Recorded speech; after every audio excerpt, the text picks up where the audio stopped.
मानसिक रूप से प्रताड़ित करने के लिए विपक्ष को एक हथियार के तौर पे एजेंसियों का दुरुपयोग लंबे समय से केंद्र सरकारों के द्वारा किया जा रहा है। तो जब भी महागठबंधन की यहाँ सरकार बनती है, तो केंद्रीय सरकार यहाँ पे छापेमारी और केंद्रीय एजेंसियों का दुरुपयोग बढ़ा देती है। नमस्कार, मेरा नाम प्रेम है और आप लाइव सिटी देख रहे हैं। देखिए, लालू प्रसाद तेजस्वी यादव बिहार के जो पूर्व मुख्यमंत्री हैं लालू प्रसाद यादव, उनसे भी सीबीआई ईडी के द्वारा पूछताछ किया गया और तेजस्वी यादव से भी पूछताछ होना बाकी है।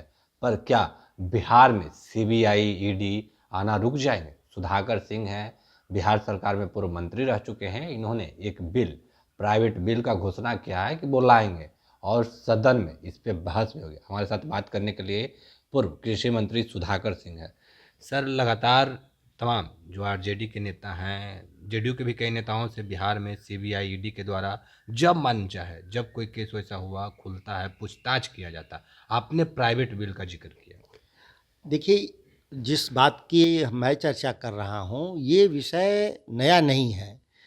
यह विषय लंबे समय से न्यायपालिका के सामने विचाराधीन है और इस मामले में केंद्रीय जांच एजेंसियों ने कई अवसरों पर छापेमारी भी कर चुके हैं। कई अवसरों पर न्यायालय में अपने दस्तावेज भी जमा कर चुके हैं। उस दस्तावेजों के आधार पे हमारे पार्टी के शीर्ष नेतृत्व को बेल भी मिला है। बेल होने के बाद पुनः इसको जांच की ज़रूरत क्या है? अगर कोई साक्ष्य नए हैं जांच एजेंसियों के पास, तो सीधे न्यायपालिका के पास जाना चाहिए और कहना चाहिए कि ट्रायल के जरिए दंड कोर्ट निर्धारण करता है, या तो केस से बरी करेगा या दंड देगा।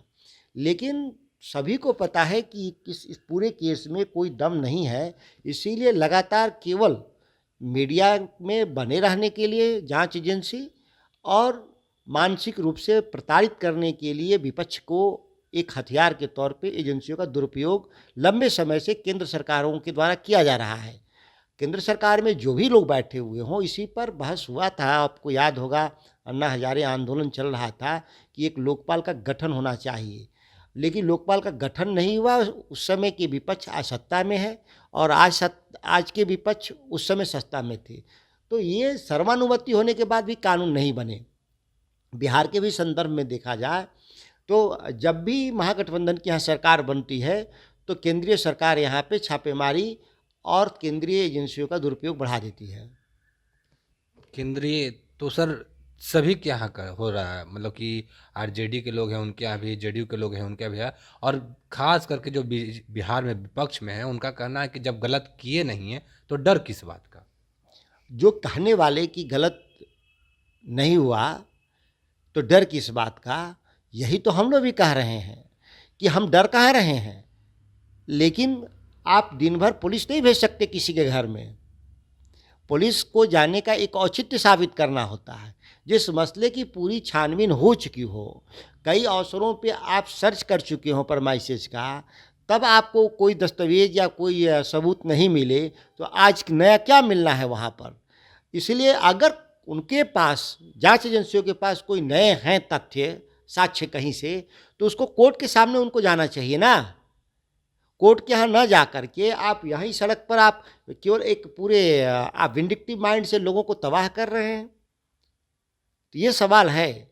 और जिस देश में केंद्र की सरकार के अधीन अभी दर्जनों इस तरह के मसले आए, कहाँ सीबीआई और ईडी और इनकम टैक्स ने जांच किया? राफेल का मामला है, वहाँ जांच नहीं किया।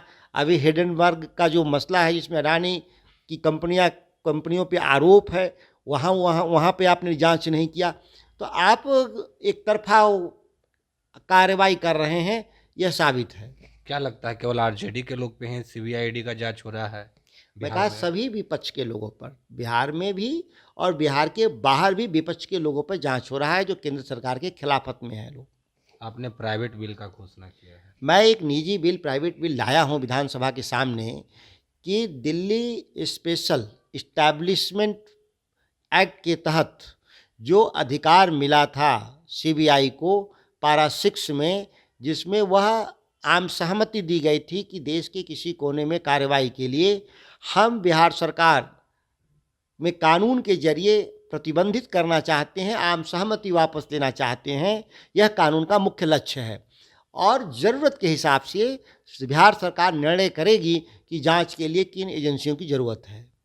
क्या लग रहा है, पिछले बार भी आपने कृषि को लेकर एक प्राइवेट बिल लाया था, उस पर बहस नहीं हुआ, क्या लगता है इस पे जो तमाम सत्ता में लोग हैं वो सहमति भरेंगे? देखिए, मैं इसलिए कह रहा हूँ कि इस पर सहमति तो थी। आपने भी कहा कि जेडीयू के लोग, राष्ट्रीय जनता दल के लोगों ने कई अवसरों पे मांग किया कि सीबीआई और ईडी पर, केंद्रीय जांच एजेंसियों पर रोक लगनी चाहिए और इस पर बहस होनी चाहिए। मैं तो उसी बहस को आगे बढ़ा रहा हूँ। बहस के लिए सबसे बड़ा प्लेटफॉर्म माना जाता है कानूनी रूप से विधानसभा, और विधानसभा में बहस होना चाहिए। मुझे पूरी उम्मीद है और सभी पार्टियाँ अपना पक्ष रखेंगी और सभी लोगों के निर्णय के हिसाब से जो विधानसभा निर्णय लेगा वो लागू होगा पूरे।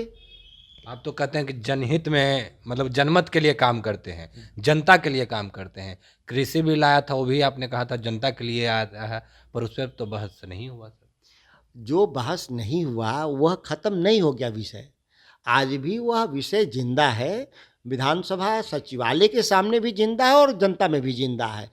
और एक कब वक्त लगता है कभी के बड़े सवालों पर परिणाम आने में, तो हम लोग तो परिणाम की उतनी चिंता नहीं करते।